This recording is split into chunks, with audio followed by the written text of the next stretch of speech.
governance and calling for restoration of hope amid deepening political, social and economic challenges. We also know that discontent has revolved around decisions made in major sectors, some of the key concerns being raised in the health sector, education sector, security, as well as the state of the economy.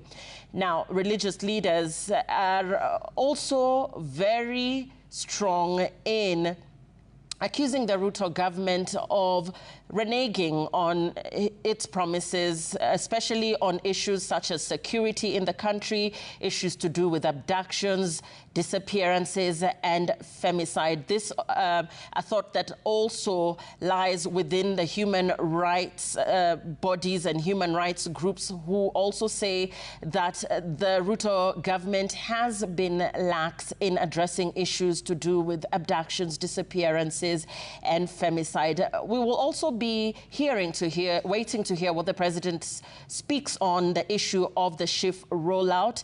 It will be interesting to hear what the president says about it in the wake of thousands of patients complaining that the system is not working and that the shift in itself is causing havoc within the health sector. Many Kenyans saying that they're being turned away from health facilities, even as these health facilities complain of debts that are owed to them. President William Ruto has assured that 2.5 billion shillings will be disbursed in the coming week to pay debts owed to hospitals and service providers by the defunct National Hospital Insurance Fund. Therefore, these are some of the issues that we will be waiting to hear the president address. Of course, concerns as well in the agricultural sector. Of course, the country heavily relying on the agricultural sector for its economy, and we will be waiting to hear what the president has to say about this as well. So a number of issues, most of them around the president's development record, his scorecard, and this year's address coming 2 weeks after the swearing in of Deputy President Professor Kithure Kindiki, who took over from the former Deputy President Rigathi Gachagua. Pictures we're getting from outside Parliament buildings are of tight security. Security has been heightened around Parliament and its buildings, but the president, as we have seen in previous footage that we have been bringing to you live from Parliament, is that the president has made his way into Parliament buildings. We are waiting to hear the president address measures taken to achieve national security, national values, and also highlight achievements of his administration. And we will be waiting to hear what that will be. We have learned from Parliament that there will be no debate held after the president delivers his State of the Nation address, and the only matter before the bicameral House this afternoon is the State of the Nation address. We're going to be bringing you the proceedings live from Parliament.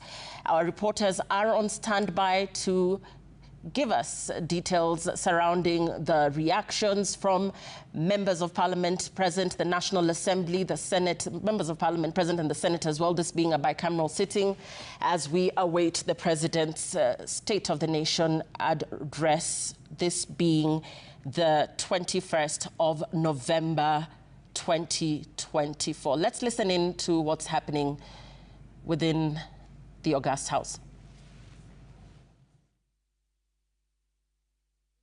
The president to speak on matters health reforms. Remember, we are just shy away from the implementation of the SHA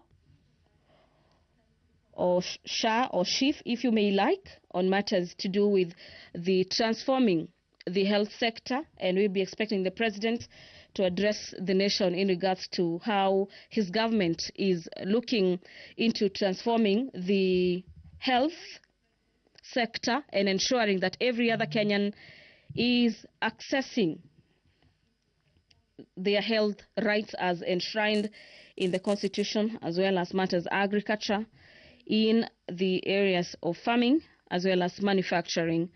So this afternoon, all eyes, the whole nation is currently watching Parliament of Kenya this afternoon to hear from the President, who is mandated through the Constitution to address the nation every year. This is pursuant to Article 132, subsection 1 of the Constitution, that provides for the President to address a sitting of Parliament once every year. And our dear viewers, Article 132, subsection 1B and C further dictates that every year the President is expected to report in an address to the nation on the measures taken to achieve the realization of the national values of the Republic, and equally submit a report for debate to the National Assembly on the progress made in fulfilling the international obligations of the Republic. This report that will be submitted this afternoon is scheduled for debate from Monday next week. Remember, the National Assembly has already adjusted its sittings for the next 2 weeks, so to speak. And among the priority business is the consideration of the President's speech on the State of the Nation address.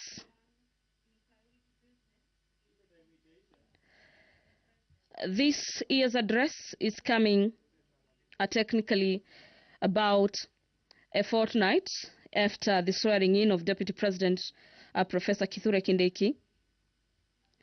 And we expect the President to address the measures taken to achieve the matters of national security, national values, and also highlight the achievement of his administration, such as the rollout as well as the uptake of the new Social Health Insurance Fund, popularly known as SHIF, that replaced the National Health Insurance Fund, also known as NHIF.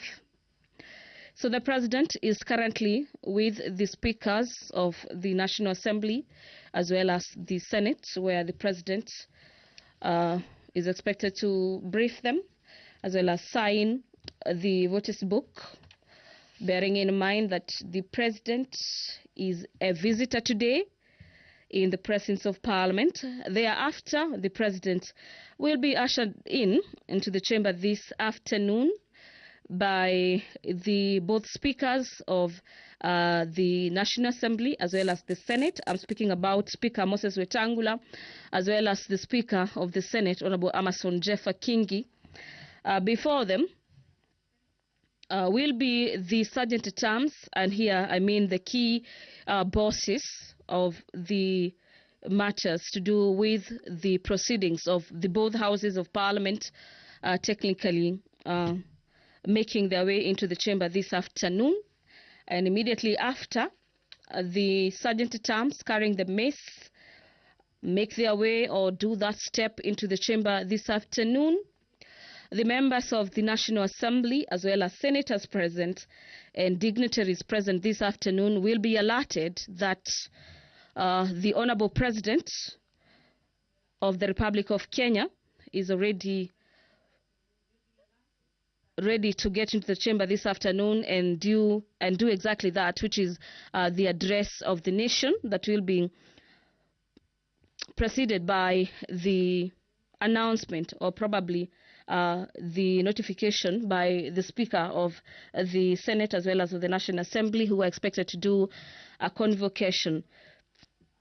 From our indications, it appears that particular procession is about to take place. Remember, this being that all eyes are on Parliament as President William Ruto makes his much anticipated State of the Nation address. This State of the Nation address presenting a crucial opportunity for the President to outline his administration's progress, the challenges, as well as future plans in the period characterized by so to speak, some economic turbulences, and there's heightened public expectations on this third State of the Nation address. It is technically a step-by-step march to the National Assembly's chamber this afternoon. And from your screens, you can see the maces of both houses of parliament have made their way into the chamber this afternoon, closely followed by the clerks, as well as the president in between the two speakers, that is the Speaker of the National Assembly, as well as the Speaker of the Senate. And we expect the president to equally address matters to do with the cost of living. Dear viewers, allow me to hand over back to the proceedings of these live proceedings, streaming to you live from the Parliament of Kenya and brought to you by the Kenya Broadcasting Corporation in conjunction with the Parliamentary Broadcasting Unit. My name is Gladys Mungai. Have yourself a great afternoon.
Na tuombe. Ewe Mwenyezi Mungu, twakusihi ututazame kwa neema nyingi na baraka, sisi watumishi wako ambao umeridhika kutuita kwa nyadhifa za uongozi katika jamhuri hii yetu. Twakuomba utuajalie tuyatende na kufikiria mambo yote yatakayofikishwa mbele yetu kwa njia ya haki na uaminifu, ili kustawisha amani, ufanisi na heri ya nchi yetu na wale ambao haja zao umezikabidhi mikononi mwetu. Amen. Tuketi.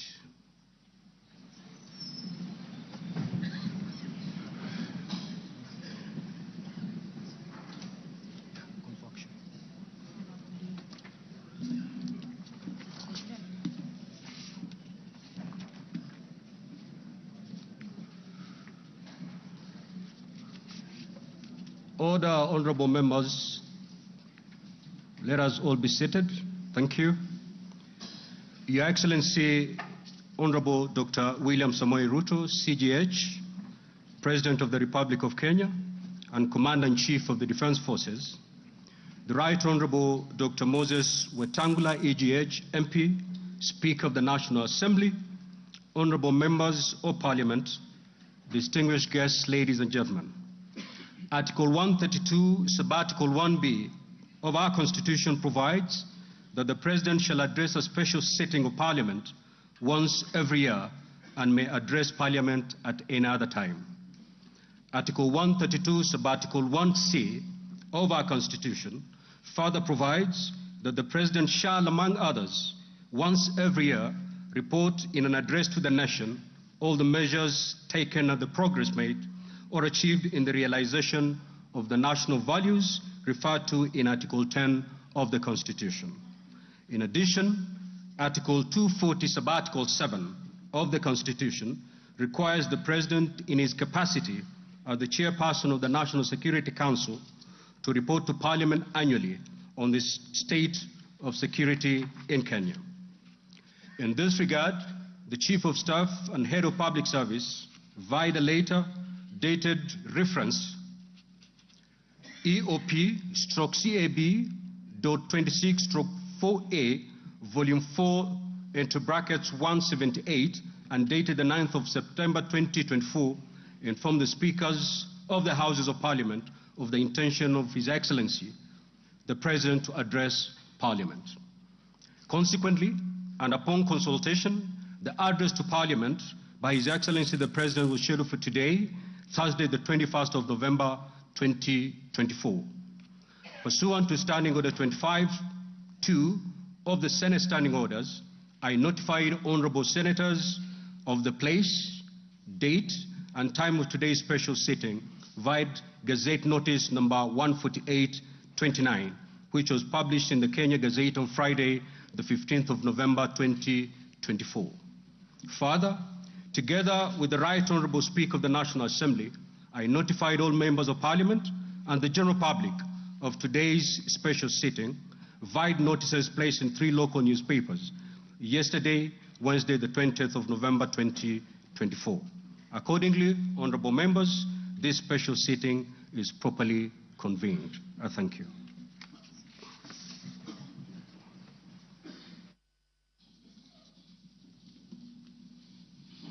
Your Excellency, Honorable Dr. William Samoei Ruto, CGH, President of the Republic of Kenya and Commander-in-Chief of the Defense Forces, the Right Honorable Amason King, EGH MP, Honorable Speaker of the Senate, Honorable Members of Parliament, members of the Diplomatic Corps, distinguished guests, ladies and gentlemen. Article 132(1)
Parliament to the members of the National Assembly. Accordingly, honorable members, this special sitting is properly convened. Your Excellency, honorable members, distinguished guests, ladies and gentlemen, this year's President's address comes at a time when the country is set to host the 14th edition of the East African Community Interparliamentary Games.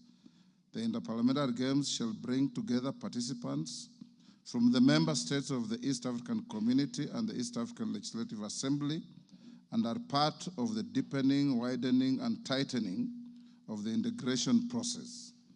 The Games are scheduled to commence next month on 7th December 2024 in Mombasa County, and all is set in readiness for these Games. Moving on, Your Excellency, it's in the custom of Parliament to recognize invited guests seated in our galleries. I therefore wish to recognize the following guests who are seated in the Speaker's row. Her Excellency Mama Rachel Ruto, First Lady of the Republic of Kenya, and other members of the First Family. His Excellency Honorable Professor Kithure Kindiki, the Deputy President of the Republic of Kenya and the spouse of the Deputy President, Her Excellency Dr. Joyce Kithure. Honorable Musalia Mudavadi EGH, the Prime Cabinet Secretary and Cabinet Secretary, Minister of Foreign Affairs and Diaspora Affairs. Your Excellency, honorable members, also present in the Speaker's row this afternoon are the Honorable Lady Justice Philomena Mbete Mwilu, MGH, Deputy Chief Justice and Vice President of the Supreme Court. She's accompanied by Honorable Justice Mohammed K. Ibrahim and Justice William Ruto. Justice William Ruto, judges of the Supreme Court of Kenya. Also accompanying the Deputy Chief Justice are Honorable Justice Oscar Angote, presiding judge of the Environment and Land Court. Honorable Justice Lady Justice Jemima Wanza Kelly, judge of the Employment and Labor Relations Court.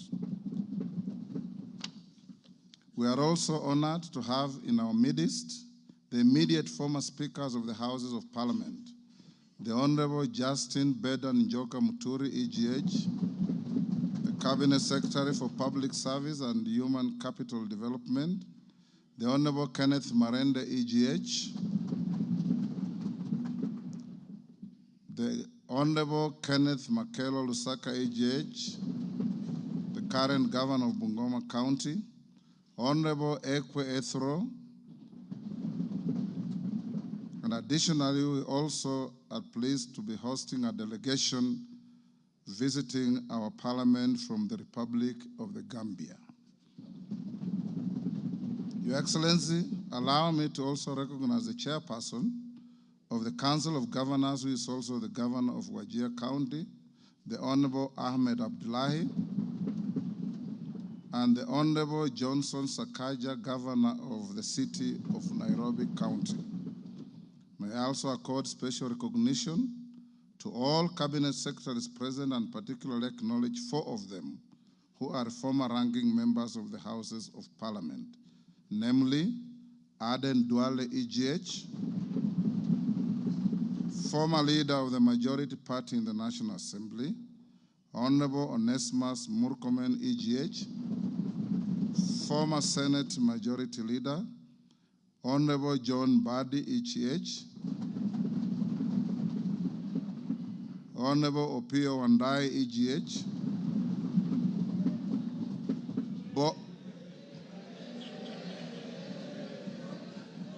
both former leaders of the minority in the National Assembly. I need not mention that His Excellency the Deputy President is a former leader of majority in the Senate. I also acknowledge the presence of Mr. Felix Kosgei, Chief of Staff and Head of the Public Service, Principal Secretaries, members of the Diplomatic Corps, and heads of constitutional commissions and independent offices and state corporations present.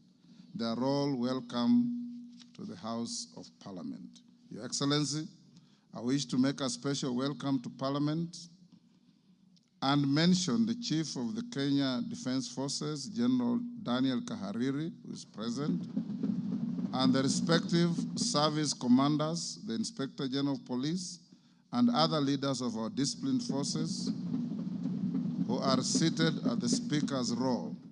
Parliament is grateful for your distinguished service to our great nation. To all invited guests, we say, Karibuni sana kwa bunge letu. Your Excellency, honorable members, distinguished guests, ladies and gentlemen, it is now my singular honor and privilege to invite His Excellency the President of the Republic of Kenya and Commander-in-Chief of the Defense Forces to address this special sitting of Parliament. Welcome, Your Excellency.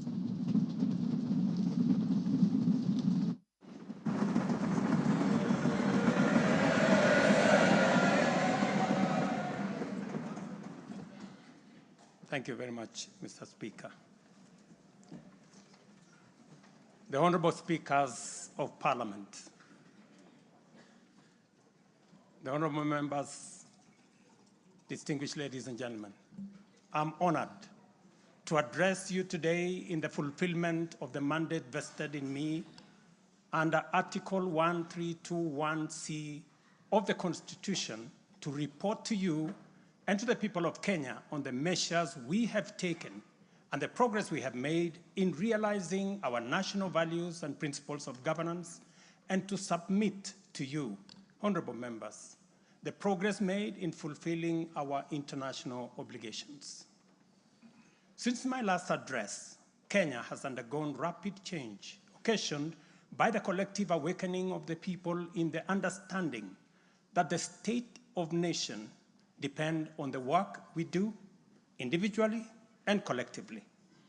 This realization extends not only to what we choose to undertake, but also to how we go about securing careers, livelihoods, and contributing to the grand enterprise of nation building. There has never been doubt, and now there is none whatsoever, that Kenya is a land of bold ambition, with our citizens always desiring and insisting on the best possible standards, not only for themselves, but also for their families and for our nation. Consequently, our democracy has empowered citizens to ask questions and demand changes in the way their affairs are managed, driving the wheels of our nation's social, political, and economic transformation faster in the direction of excellence and prosperity. Rare are the times when leadership is ahead of the people. We are always striving to steer the machinery of state and government to keep pace with the aspirations of our citizens. We have learned through the hard as well as the more customary ways that listening is a full-time occupation of leadership, and that all questions asked by the people must be answered thoroughly and in full. We have learned never to take anything for granted and make every effort to call all our people, to carry all our people along with us in the pursuit of our transformation. The context in which I make this national address is not only significantly different from previous occasions, but it is also a singular moment with unique historical implications for us all. It is an opportunity to affirm the principles and values of which our nation stands, review the steps we have taken, the path we have chosen in our journey of national development, and reinforce the commitments we have made to one another and to our beloved nation for the sake of the present and future generations. I do not take this for granted, and with utmost respect and humility before this august assembly of the people's elected representatives, I desire to respond to the most pressing concerns that have been raised by Kenyans of all walks of life in recent months. To my understanding, the concerns and issues voiced by millions of Kenyans about the state of our nation deserve meaningful engagement, thorough understanding, and thoughtful response. There are discussions about whether leaders understand the pain, hardship, and struggles endured by countless citizens every day as they strive to make ends meet, and whether the government is doing anything about it. Similarly, many struggling Kenyans impatiently wonder, when will real money get to their pockets, and when will the jobs promised, which they deserve, become a reality? Additionally, there has been conversations about our education system, particularly the transition to the competence-based curriculum, and whether policies in this sector are working for or against Kenyans. Important questions have also been raised concerning the direction of development in relation to democracy, human rights, and fundamental freedoms, as well as the rule of law, transparency, and accountability. Another more direct question that emerges every now and then is whether public policy in this administration is in furtherance of service delivery to citizens or just in aid of political strategy. It is undeniable that for many Kenyans, times are hard and the struggle to meet their daily basic needs remains daunting. It is also true that these conditions have persisted for a number of years now, leading to much frustration and anxiety. Although we have gone a long way to mitigate some of these difficulties, much remains to be done, though we have laid a firm foundation for decisive intervention. I believe that it is critical for us to bear in mind that this administration was inaugurated at an extremely difficult time, characterized by domestic challenges, compounded by regional and global security, geopolitical, financial, as well as climate dynamics.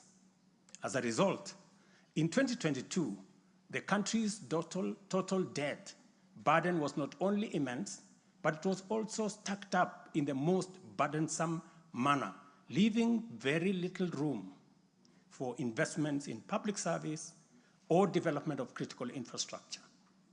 The prices of basic food commodities soared as a result of a combination of prolonged drought, declining local productivity due to inadequate support, and disruptions in the global supply chain caused by the war in Europe. Kenya faced a crossroads of extremely difficult choices, where defaulting on our obligations would have significantly worsened an already perilous situation, and more borrowing was not an option. It was therefore essential for us to drastically reduce expenditure, mobilize as much as possible resources domestically, and curtail waste. As I informed the nation then, matters were going to get more difficult before they could get better. And we all had to tighten our belts and work hard under very unforgiving conditions. We had staked the fate of our ambitious bottom-up economic transformation agenda on easing the stress that the economy was in and the strain citizens underwent, while creating room for the implementation of our transformative interventions. Members, I give this background to underscore two very important facts. First, we haven't been watching helplessly and doing nothing as adversity took a toll on the economy and undermined the livelihoods and well-being of the people. On the contrary, we have been working tirelessly to steer the country away from the brink of unprecedented economic collapse and onto a more promising trajectory. The second point is that while we may not be where we would like to be, we are certainly not where we were 2.25 years ago. At the same time, the cost of living was substantially high, with prices of basic commodities beyond the reach of many households. Today, I'm proud to report that the macroeconomic indicators point to a positive turnaround and an upward trajectory. Allow me to highlight a few milestones that underscore this progress. The shilling has stabilized significantly, appreciating from Kenya shillings 162 to the dollar in February 2024 to Kenya shillings 129 today, a remarkable gain of 20%. This recovery has restored confidence in our financial markets and significantly reduced the cost of servicing external debt, creating fiscal space for our development imperatives. Inflation has declined dramatically from 9.6% in September 2022 to 2.7% in October this year, the lowest rate in 17 years.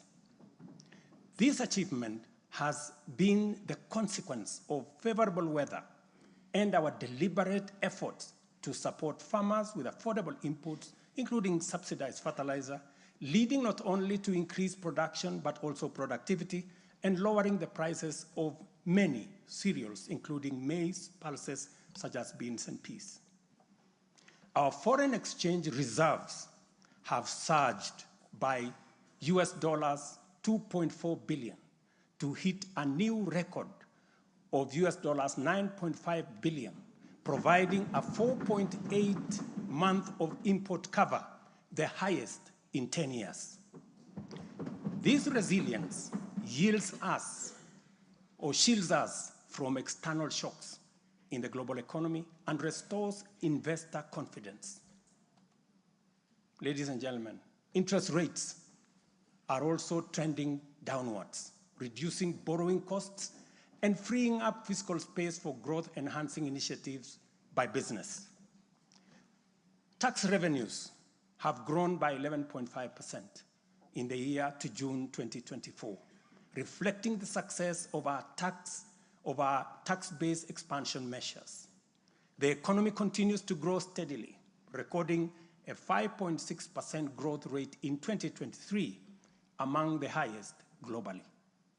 We project 5% growth this year and 5.6% growth next year. Honorable members, our efforts to secure food security and stability are already bearing fruit. Since February, we have distributed subsidized fertilizer to 6.45 million registered farmers in 45 counties, enabling them to increase their yields. And this year, we have procured and through e-vouchers distributed 7 million bags of both planting and top dressing fertilizer to boost food production across the country.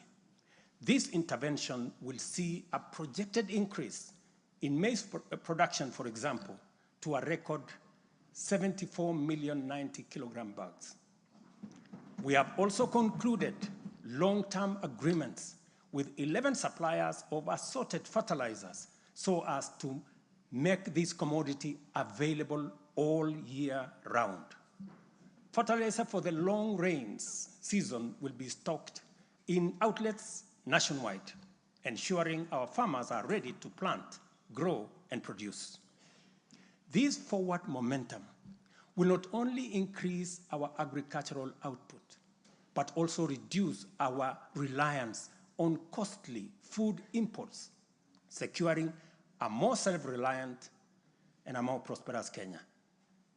This approach, rooted in my administration's policy to support production rather than subsidize consumption, has already made food more accessible, more affordable to many households. Today, Kenya boasts substantial national stocks. 47 million bags of 90 kilogram bags of maize are in our stores. 8.8 million bags of beans, 10.4 million bags of wheat, and 2.1 million bags of rice. Slowly but surely, we are building a food-secure Kenya, where families need not to worry or worry less about their next meal. In the sugar sector, we have achieved a historic milestone. All 17 sugar factories across Kenya are now operational, producing at impressive levels, while 4 new sugar factories are under construction. In July alone, domestic sugar production reached 84,000 metric tons, surpassing the national monthly consumption average of 40,000 metric tons. For the first time in recent history, Kenya is producing enough sugar to meet our local demand. This success is attributed to many factors: subsidized fertilizer for sugarcane farmers, an additional 500,000 acres that has been brought under production, and improved management of the sugar sector, which have revitalized production and brought the industry back to life. I just signed, as you know, the new sugar laws to provide further policy guidance as we seek to be a sugar exporting country shortly. In the coffee sector, we are on track to increase exports from 51,000 metric tons this year to 150,000 metric tons by 2027. The government has also raised disbursements from the Cherry Advance Fund from 2.7 billion to 6 billion Kenya shillings, complemented by an additional disbursement of 1.5 billion by the Commodities Fund. Average prices at the Nairobi Coffee Exchange have risen by 25%. And in the last financial year, the country produced and exported 48,000 metric tons, earning farmers Kenya shillings 25 billion. Additionally, 320,000 bags of fertilizer have been allocated specifically for the coffee sector. And we will be working with cooperatives to make sure this fertilizer is distributed at the nearest possible destination to the farmers. These interventions are expected to boost smallholder farmer earnings from Kenya shillings 300,000 to 500,000 per acre annually by the year 2027. The dairy sector remains a vital value chain with a quick turnaround impact on households in the economy. The government of Kenya has released and you members approved 3 billion shillings to modernize the new KCC, ensure farmers are paid on time, and maintain a high price of Kenya shillings 50 per litre. As a result, intake to KCC has increased from 100,000 litres a day to 220,000 litres a day by last month. Other strategic interventions include the extension of duty-free imports for feed manufacturing raw materials, subsidized artificial insemination services, and the reduction of sexed semen costs from 7,000 to 2,900 through the Kenya Animal Genetic Resource Center. These measures have led to a 14% increase in milk production from 4.6 billion litres in 2022 to 5.2 billion litres in 2023, with projections exceeding 6 billion litres this year. The value of exported dairy products has nearly doubled, rising from Kenya shillings 4.8 billion in 2022 to Kenya shillings 7.2 billion in 2023. These gains demonstrate how targeted policies can deliver tangible benefits to dairy farmers and drive growth in our economy. Honorable members, by 2022, the education sector was in a crisis with a lack of clarity in transition to the competence-based curriculum, a shortage of 110,000 teachers, and 23 out of 40 public universities were technically bankrupt and at risk of closure.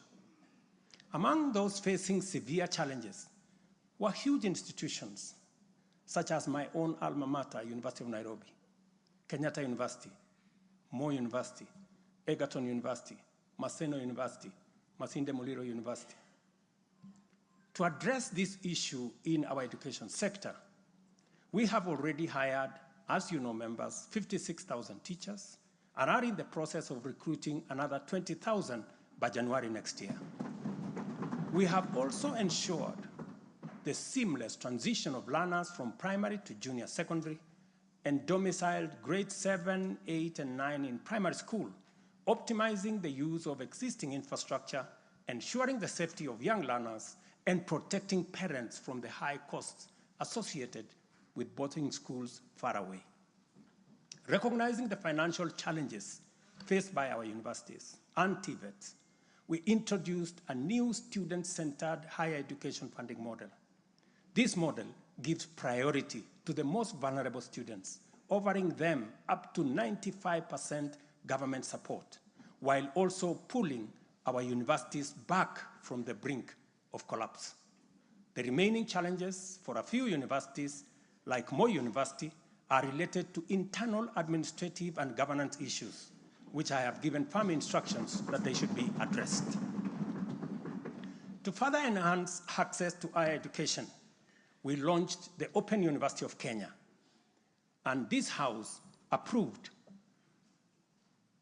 that exercise, paving the way for more students to achieve their academic goals.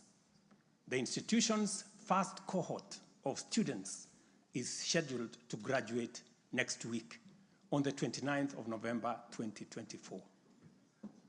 Honorable members, universal health coverage is a cornerstone of our transformation agenda and a matter that touches every Kenyan family.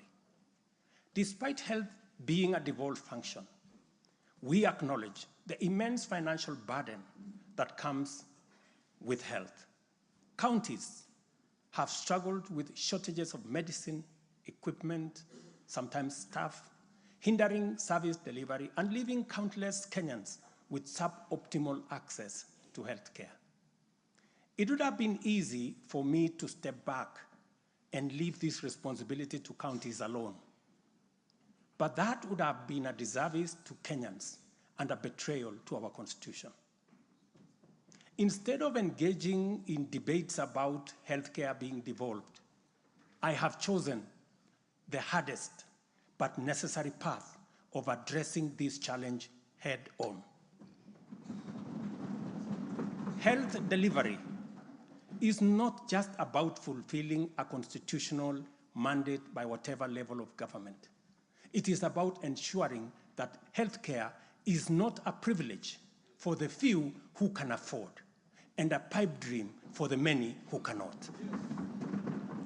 For years, NHIF was saddled with debts and inefficiencies, and healthcare was being severely and negatively impacted.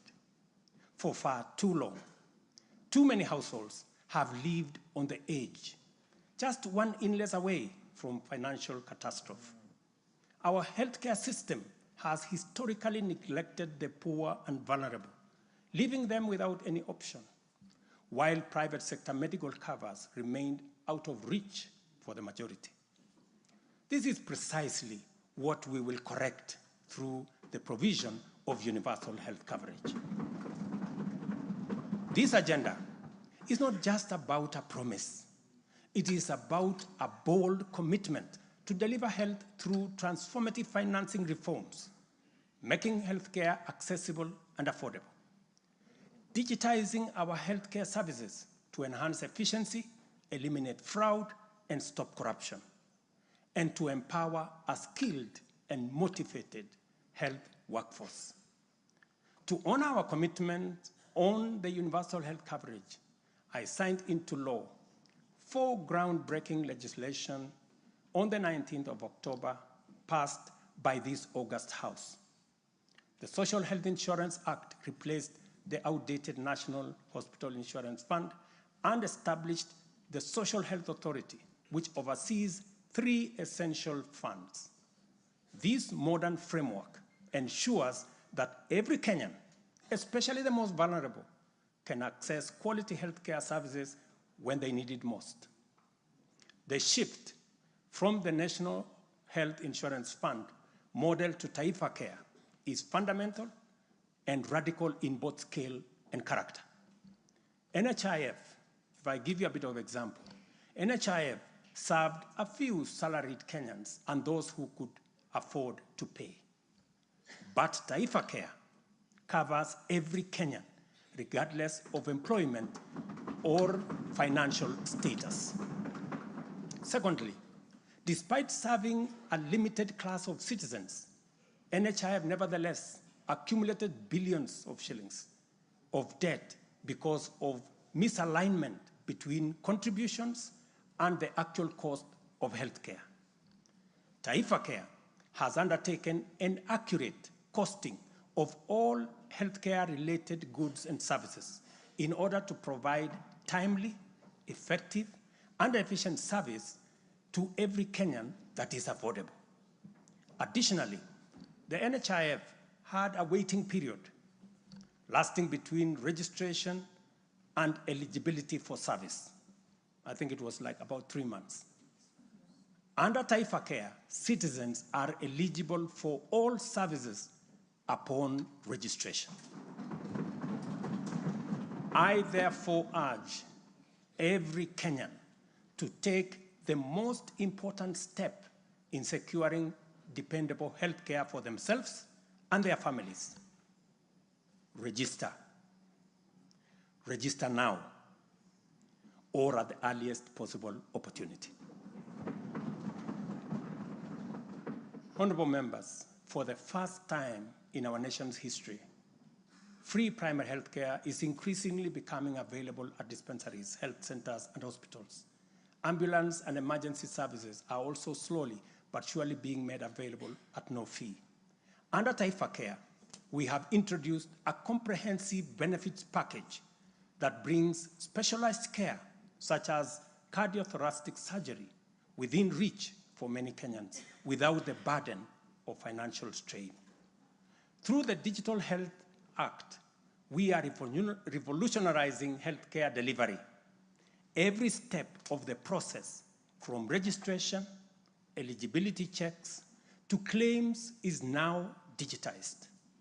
By eliminating unnecessary human interaction, we are tackling corruption, reducing inefficiencies, and ensuring that resources are used where they are needed most.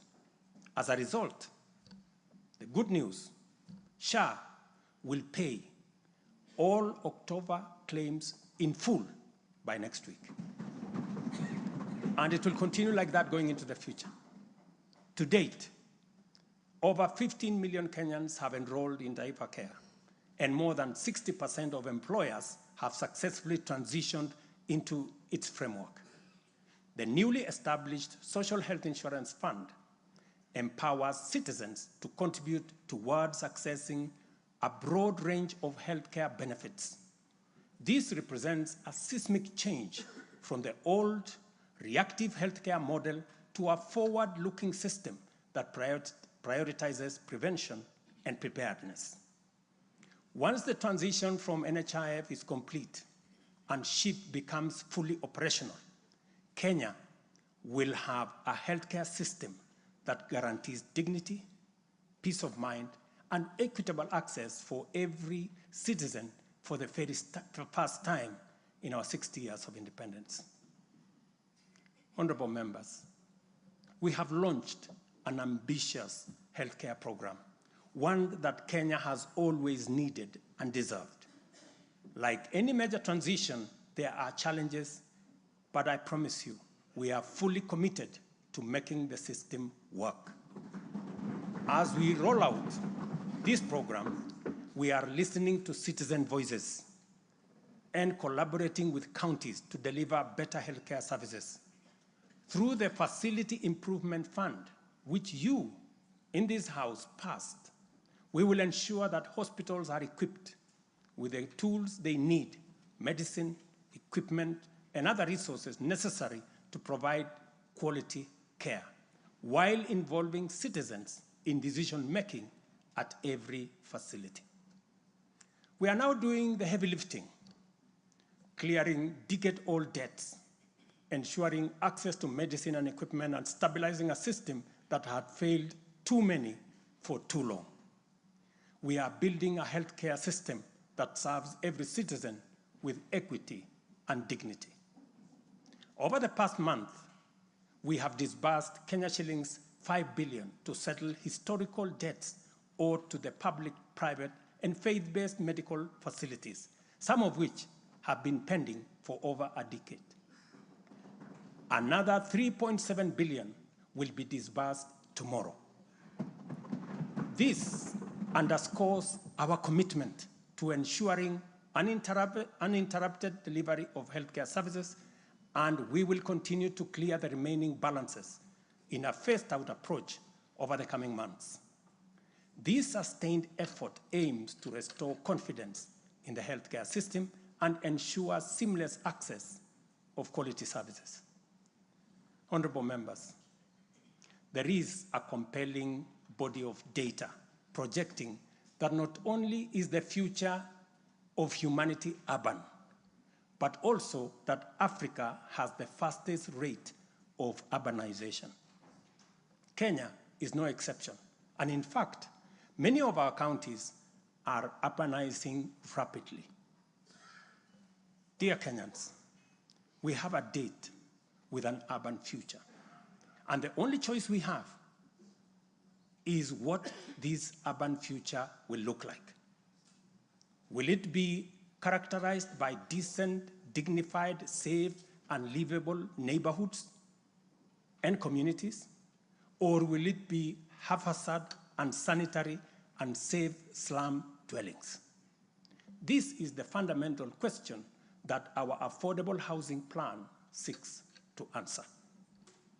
Kenya has a serious housing deficit, and the cost of housing is beyond the reach of the majority. While the social and economic efforts of this shortage are far-reaching, rent as a component of the cost of living is unsustainable. People are forced to choose between enduring long, punishing commutes to faraway homes or taking up less desirable spaces within reach. Supplying the number of units required to fill the affordable housing gap requires us to undertake construction throughout the country at the rate of 200,000 new housing units every year for 10 years. Many people have asked why they should be interested in affordable housing project in rural areas. If you look around, you will witness the signs of our urban future. Land sizes are becoming smaller as the population grows in rural agricultural areas. To protect agriculture and food security from the effects of uncontrolled land fragmentation, urbanization must be planned and must be controlled. And the affordable housing program is therefore a vital component of integrated land use planning and development program that we are implementing throughout the country and in every county. Each unit of housing drives demand for different types of labor, professional services, and materials, bringing laborers, masons, bricklayers, artisans, electricians, and carpenters, as well as architects, engineers, and quantity surveyors, lawyers, real estate economists into the equation. Affordable housing is also a major opportunity for manufacturers, developers, and other industries. In other words, the economic boost from housing pillar of our bottom-up economic transformation agenda is significant and undeniably much needed. As we speak, affordable housing now directly accounts for 164,000 new jobs created over the past 1 year. Honorable members, today marks a significant milestone in our journey towards providing decent and affordable housing for all. After 2 years of hard work under the Affordable Housing Program, I am proud to announce, and you have seen it in the newspapers, the launch of the sale of the first 4,888 housing units, now in completion, across 21 social housing projects. These units, comprising studios, 1-bedroom, 2-bedroom, and 3-bedroom homes, are tailored to meet the needs of our people, offering 1,041 social housing units, 2,133 affordable housing units, and 1,714 affordable middle-class housing units in 24 counties. I invite every Kenyan above the age of 18 to join this historic journey towards home ownership.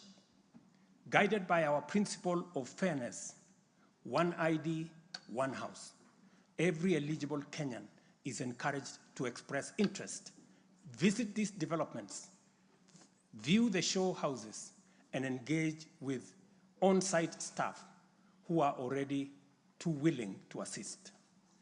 The allocation process will be transparent and equitable, ensuring that every qualified applicant has an equal opportunity to own a home. Honorable members, as part of the government's endeavor to build a nation grounded in intergenerational equity, opportunities, and empowerment for all Kenyans, we have made significant strides in implementing another key pillar of our manifesto, labor migration. This initiative seeks to harness Kenya's abundant human capital by creating meaningful job opportunities abroad, empowering our citizens, and positioning Kenyan talent on the global stage. Since July 2023, we have successfully facilitated employment of 105,367 Kenyans across multiple countries in a wide range of jobs. These opportunities span professional, semi-skilled, skilled, and unskilled sectors, including positions for nurses, teachers, and chefs. The National Employment Authority, the lead agency driving our ambitious initiative to create jobs opportunities for qualified Kenyans locally and internationally, currently has a role of 560,000 job openings worldwide. I have encouraged many members to participate in this space. Our focus extends beyond destinations such as the United Kingdom, Canada, Australia, Bahrain, Oman, United Arab Emirates, Germany, Saudi Arabia, Kuwait, and Qatar. We are also expanding our reach by actively negotiating bilateral labor agreements with new potential markets, including Russia, Poland, and Jordan. These efforts are driven by our commitment to open up new pathways for employment, ensuring that Kenyans are well represented in the global workforce. In the digital economy, we are expanding last-mile fiber optic connectivity using the extensive Kenya Power Transmission Lines network to the most remote and underserved areas of Kenya, and making significant strides to establish digital and ICT hubs. This has created a foundation for digital transformation, enabling IT economy workers, young digital creators, and entrepreneurs to access a wealth of opportunities locally and globally. By bridging the digital divide, we are empowering our youth to compete on an equal footing in the global marketplace and showcasing Kenya's ingenuity and innovation. I congratulate members of this august House for being part of this grand digital plan. Your support, encouragement, and effort is duly recognized. We have also prioritized the empowerment of individuals within the informal sector by unlocking their potential through targeted investment. This includes accessible loans, capacity building programs, and regulatory reforms designed to ease growth. A notable achievement is the partnership with the banking industry, which I participated in a month ago. This extended an additional 150 billion in loans to micro, small, and medium enterprises, complementing the government's efforts to nurture this vital sector. On financial inclusion, we have made remarkable progress through the Hustler Fund. To date, this innovative initiative has disbursed Kenya shillings 60 billion, benefiting 24.6 million Kenyans and mobilized over 3.3 billion in savings. The fund maintains a repeat customer base of 8.5 million beneficiaries with a repayment rate of 79%. To mark the fund's second anniversary, we have taken a bold step by launching a third product specifically tailored for small and medium enterprises. This new initiative will initially target 2 million beneficiaries who have demonstrated a strong credit history with the fund. By so doing, we aim to create a pathway for these entrepreneurs to transition into the formal banking system, thereby deepening financial inclusion and strengthening the SME sector. This milestone underscores our commitment to build a financially inclusive and economically resilient nation. The progress we have made has been possible only because the people of Kenya have been courageous, strong, determined, and patriotic. It has also been enabled by a number of early interventions under our bottom-up economic transformation agenda, and at the same time, created space for us to implement the agenda in full. As we proceed with implementation, we expect to quickly capitalize on the gains we have secured and invest resources in the economy with an emphasis on strategic pillars of our plan. As more projects get off the ground, more people get hired, liquidity levels improve, more money ends up in people's pockets. Honorable members, you know we are a democracy. Democracy is a founding principle and defining value of our nation. Democracy is hard-won, non-negotiable right and guarantees freedom that we are proud of and must always defend.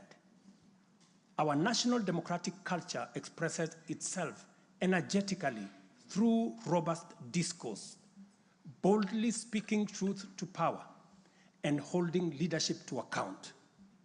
It is a tradition of fearless expression and vigorous public participation. This is who we are, and there is nothing anyone can do about it. We understand, therefore, that protests are always legitimate and permitted by the Constitution. Protests are conducted by citizens who are peaceful and unarmed. Assemblies, demonstrations, and picketing to advance constitutionalism, increase accountability, and defend the rule of law are constitutional imperatives. Conversely, mobilization in pursuit of criminal agenda, chaos and anarchy are explicitly forbidden because we all have a duty to defend our republic, our constitution, and the rights of all people. The government, in particular, must remain vigilant at all times against modern threats to the sovereignty and territorial integrity of our nation, as well as public order, peace, and security. In this digital era, characterized by transformative innovations, including artificial intelligence, it has never been easier to inform, educate, and entertain the people. At the same time, it has never been easier to misinform, mislead, disinform, incite, and alarm the public. Criminals and subversive elements who infiltrate and hijack peaceful protests are a threat both to legitimate protesters and to the public. Incidences of violent criminality in the name of protests threaten the safety of innocent people, public assets, private property, and the social order. The tension here is stark. We have a democracy which we are proud of, must defend, and should deepen by all means. And at the same time, we have citizens whose lives, rights, we must protect, and a nation whose security, stability, and prosperity we must safeguard.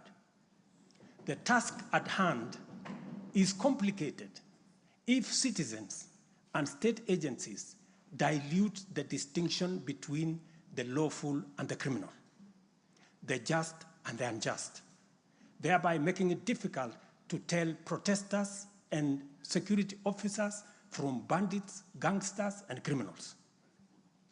It is only by following the law that we are able to achieve our aims and apportion accountability properly. It should not be possible for robbers and looters to escape accountability by claiming that they were taking part in a protest.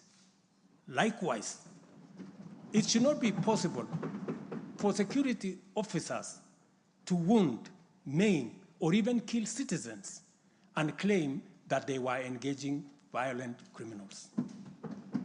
We all have a duty to make the necessary distinction and to do so clearly to protect democratic expression and guarantee public safety and security. I must now confront an issue of widespread concern regarding the relationship between citizens and the security services in the context of immense threat and intense political dynamism. numerous allegations have been made concerning disappearance of people during protests. A number of these cases have been resolved, while others have been uncovered as fake news, undermining efforts to find genuine cases of missing persons. A good number of alleged disappearances have also turned out to be arrests made by police officers. In such cases, the suspects have been duly arraigned in court.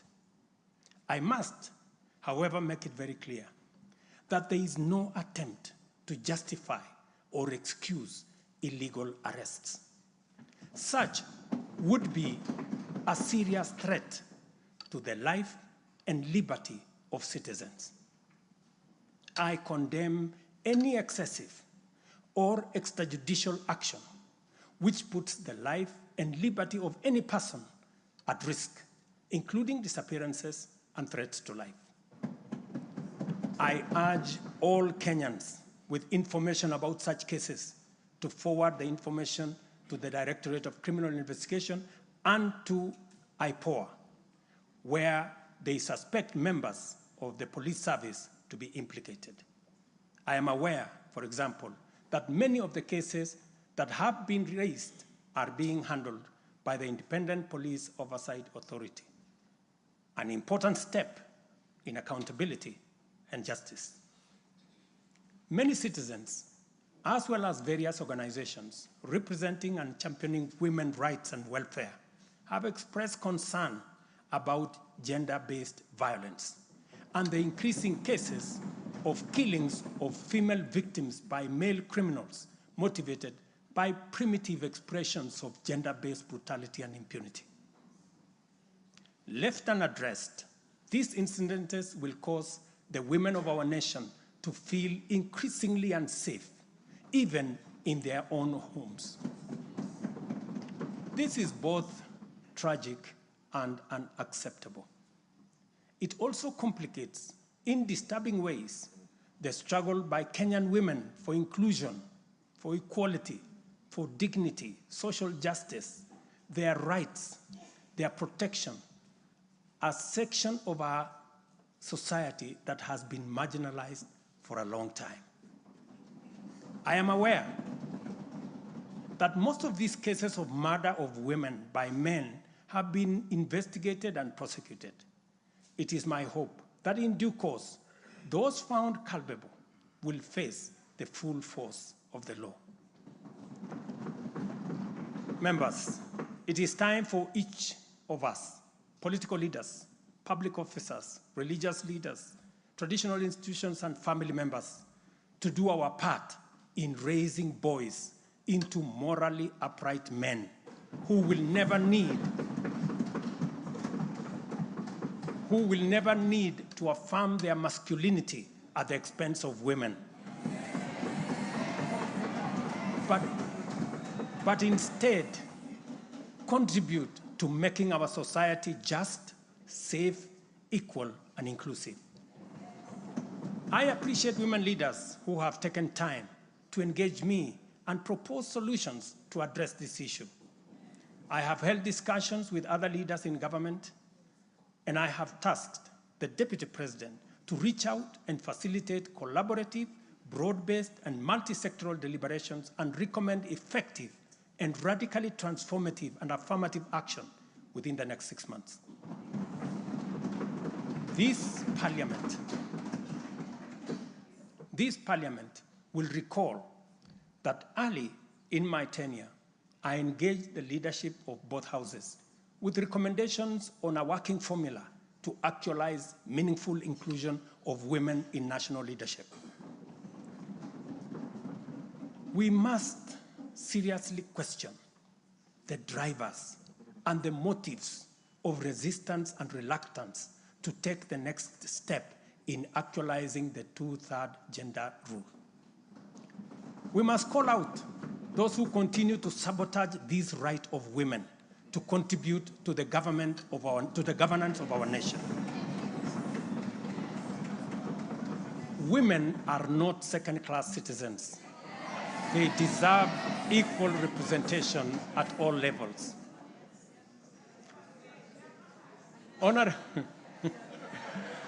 Honorable members,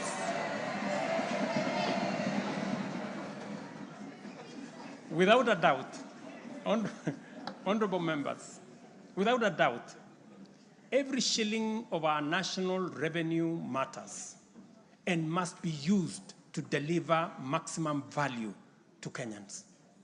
Wastage, corruption, and the abuse of office are grave risks to national transformation and a direct threat to the well-being of the people. I have given my full commitment to serve as a responsible steward of public resources. To begin with, I have championed the automation and digitization of government services and revenue collection to promote transparency, seal loopholes that lead to revenue losses, enhance accountability, and eliminate opportunities for corruption, therefore improving efficiency, transparency, and integrity. I am delighted to report to this House on the dramatic improvements we have recorded by automating and digitizing our revenue collection and service delivery through eCitizen. We have so far digitized 20,855 government services, up from 350 in 2022, representing an increase of almost 6,000%, while we have significantly improved revenue collection. Take the case of Kenya Wildlife Service, whose total revenue for the year ending June 30th, 2023 was 5.3 billion. But after implementing a digital revenue collection system, the revenue grew to 7.6 billion in the year ending June 30th this year, representing a 43% increase. This initiative alone has firmly put KWS on the path to self-sufficiency, freeing the corporation from reliance on exchequer support. I commend the teams at KWS, as well as all other government institutions that have leveraged technology and the digitization process to improve revenue collection. Under the Digital Health Act that you members passed in this House, we are determined to enhance efficiency and transparency provided by technology in the provision of healthcare services to eliminate fraud and fake claims. Tax revenue mobilization by the Kenya Revenue Authority, starting with its customs revenue system, is equally being worked on to ensure that revenue leaks are eliminated. Because corruption is a serious risk to social justice, sustainable development, and national security, and the bottom-up economic transformation agenda, I am harnessing our working relationship with other arms of government to encourage the judiciary and parliament to enhance integrity and efficiency by adopting digitization and automation.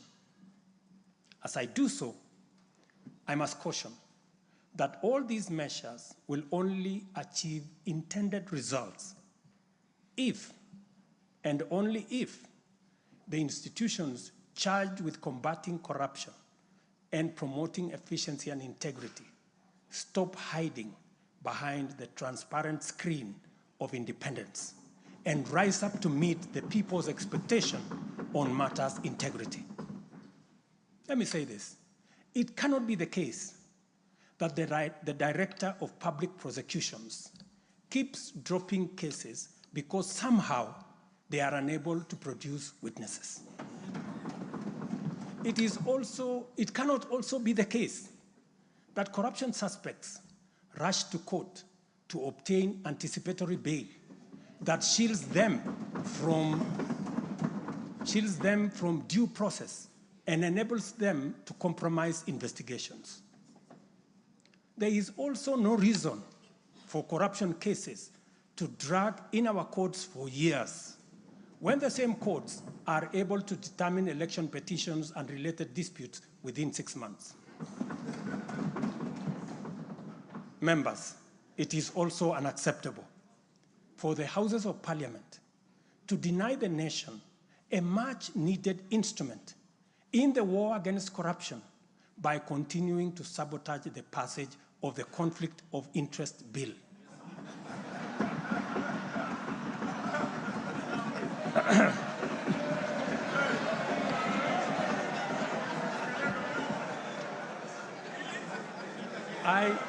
I implore you, honorable members, to stop dragging your feet on this bill, unless, my friends, there is a conflict of interest in the passing of the conflict of interest legislation. Similarly, the National Treasury has been dragging its feet in the implementation of an e-procurement system for the last 10 years. Today, I have directed the National Treasury to roll out the e-procurement system by the end of the first quarter of 2025 and ensure that going forward, only procurement undertaken through this system is sanctioned and paid for. Of the many difficult assignments I have undertaken, this fight against corruption is one I now take on with resolve going forward. Let this serve as notice to all. Independent institutions charged with this responsibility must up their game, pull up their socks, and match up to the expectations of the people of Kenya.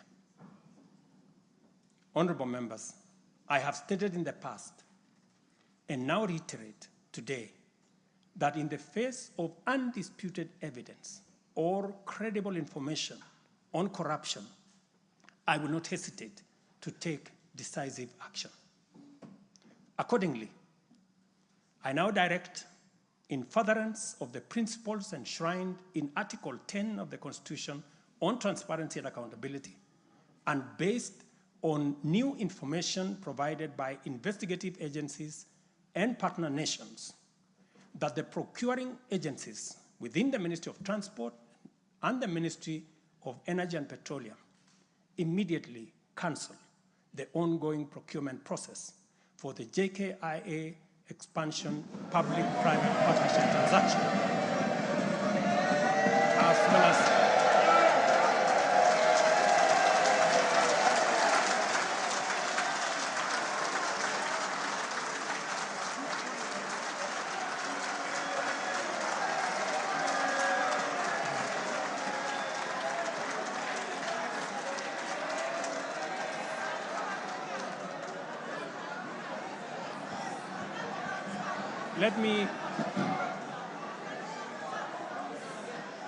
Let me repeat this for clarity.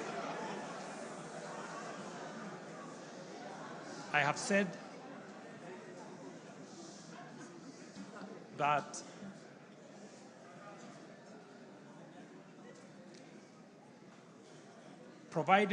because of the information that has been provided to us by partner nations, I have directed agencies within the Ministry of Transport and the Ministry of Energy and Petroleum to immediately cancel the ongoing procurement process for JKI expansion public-private partnership transaction, as well as the recently concluded Ketrago transmission in public partnership procurement process.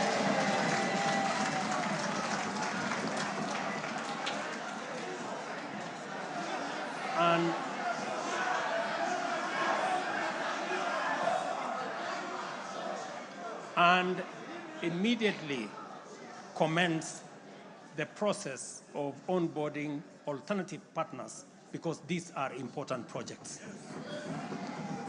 Honorable members, the work of taking our nation forward is our collective responsibility as citizens. For this reason, we value the contribution of all, whether they come in the form of support or encouragement, suggestion or proposal, criticism or protest. I believe that the most powerful component of leadership is listening and learning. Therefore, I engage with you and listen to all citizens, their elected leaders, public officers, administrators, teachers, and other professionals, learners and the youth, farmers, fisherfolk, pastoralists, traders, craftsmen, artisans, nurses, doctors, community health promoters, and workers across all types of sectors in every sector. I listened too to religious leaders, the civil society, industrialists, entrepreneurs, and professionals. Their contributions and everyone else's have my full attention and commitment to respond through positive, affirmative action that takes the national transformation endeavor forward. I commit to continue listening and acting, to engage, debate, deliberate with you, and to take your input into consideration in serving our nation. By design, the bottom-up economic transformation agenda is defined by its capacity to elicit feedback in the course of implementation and incorporate the same in making improvements and further progress. With every input from stakeholders, our ability to drive progress increases. By listening to you and to every Kenyan, I am able to serve this nation better. As we take part in this necessary discourse, I want to make one thing very clear. I am fully invested in the success of the strategies, policies, programs, and projects under our plan. For this reason, I am committed to do all it takes and work with every willing Kenyan until we succeed, because failure is not an option. Given the challenges our nation has faced, it has become clear, honorable members, that overcoming these obstacles requires the collective energy, the collective wisdom, ideas, and goodwill of Kenyans of all political, cultural persuasions, religious beliefs, and walks of life. The wisdom of entrenching national unity and inclusivity as a national value in our Constitution is clearly evident. Our diversity is our source of power. And this moment in the history of our nation calls for radical collaboration to transcend our challenges. We do not have the luxury of magnifying our differences. It is time for all of us to pull together and usher the nation into the future of our dreams. With this in mind, I initiated extensive consultations with leaders from across all divides, public and private. Through these engagements, we resolved to reimagine unity and inclusivity and harness the full potential of our nation through bipartisanship, which culminated in the formation of the broad-based cabinet. The imperative to accommodate the contribution of leaders across the aisle inspired us to constitute the broad-based government, a partnership based on shared purpose and premised on a commitment to bring our national values into action to turbocharge the implementation of the transformation of our nation. Being a farmer myself, transformation is like farming. A lot of resources are invested in plowing the land and planting the seeds, after which there is nothing to see for all the work except stretches of bare earth. Impatience might lead to anxiety and lamentation of the waste of effort in seed buried in the earth. However, after a brief wait, seedlings sprout, requiring close attention, weeding, and patient tending into the crop that will be ready for harvest. So is economic transformation. It requires hard work, investment of resources, patience, and faith. We have planted the seed, and all over the field, it is beginning to sprout. While admittedly, there remains much to fulfill, our collective hope to deliver the national economic transformation that this nation so dearly deserves is on course. I am proud to declare that we have also made undeniable progress in building on the strong foundation laid in previous years and getting the National Development Project off the ground. Honorable members, From the reports that I have the honor to table for your consideration and debate, there is reason to be optimistic that our forward march is unstoppable and that our capacity and commitment to live and work by our national values and principles of governance are stronger than ever before. Our nation is a proud member of the international community, making our contributions to the global progress boldly and with great determination. We stand collectively facing the dawn with confidence that our expectations of a bright daylight is not in vain. In summary, honorable members, and all fellow citizens, the state of our nation is resilient. And now, honorable speakers, it is my pleasure to submit to Parliament the following 3 reports as required by the Constitution. Number 1 is the report on all measures taken and progress achieved in the realization of national values. The second, report on progress made in fulfilling the international obligations of the Republic of Kenya. And the third, report on the state of our security. Now, therefore, I hand over the reports to the Speaker of the Senate and to the Speaker of the National Assembly. Thank you all. God bless you, and God bless Kenya.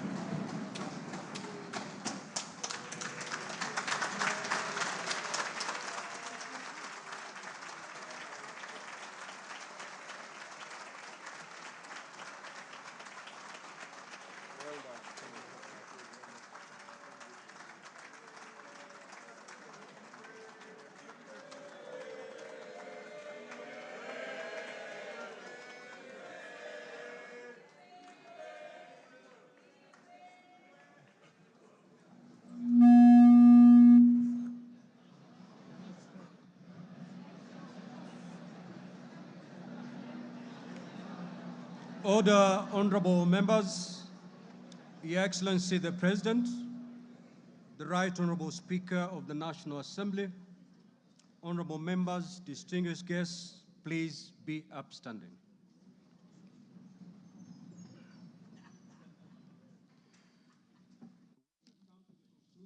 Business of the day, and it is now time to adjourn. The Senate stands adjourned until Tuesday, the 26th of November, 2024, at 2:30 p.m. in the Senate chamber. Honorable members of the National Assembly, the National Assembly now stands adjourned until Monday, 25th November 2024 at 2:30 p.m. May I also take this opportunity on Monday. I repeat, the National Assembly stands adjourned until Monday, 25th November 2024 at 2:30 p.m. May I take this opportunity to invite all honorable members and our guests to a reception at the Parliament courtyard. May I also request all of you honorable members and our guests to remain standing in your places until the procession of His Excellency the President and the speakers of the 2 houses leave the chamber.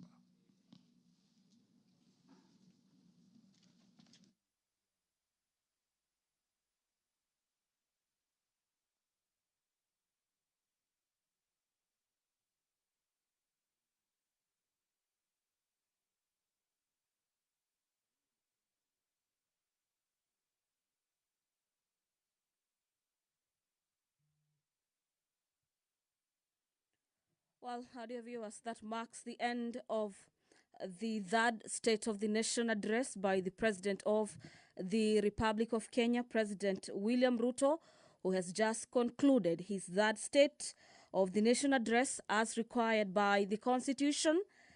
The about over an hour State of the Nation address has been an address that has touched on a few issues of concern to Kenyans. Among them is the JK Adani deal, with the president announcing the cancellation of the deal following information that has been given to the Republic. The president has also spoken on the issue of wastage of public resources through corruption, tasking the relevant investigative bodies charged with the responsibility of investigating as well as prosecuting cases of corruption to pull up their socks. The other takeaway from this third State of the Nation address is the aspect of the actualization and realization of the 2/3 gender rule, with the president announcing that the women of Kenya are no longer going to be second-class citizens, and that his government is going to ensure that women in their numbers, that is a 2/3 gender rule, is actualized in matters governance. The president has equally spoken on matters of affordable housing, issues of concerns to Kenyans, among them the issues of police abductions and the rising cases of 2/3 gender rule, with the president saying that his government remains committed in ensuring that the rising cases of femicide in the country are brought to about nil. This speech has also spoken on matters to do with corruption, stabilization of the economy, with the president highlighting that the economy has stabilized. On matters corruption, the president has spoken on the issues of those charged or alleged to have committed corruption cases rushing to courts to get anticipatory bails.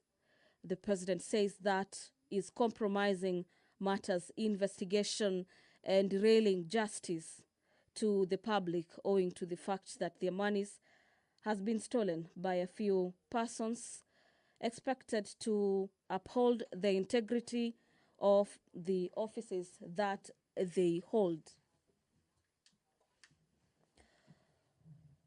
Well, that marking that State of the Nation address, the president has ended his address by submitting the 3 reports required of him by the Constitution to be tabled to Parliament. Among the reports is the report of the state of the security of the country. And dear viewers, on behalf of the production team that made this live production possible, allow me to hand over back to the broadcasting house for our viewers watching on KBC Channel 1. My name is Gladys Mungai. Have a great afternoon.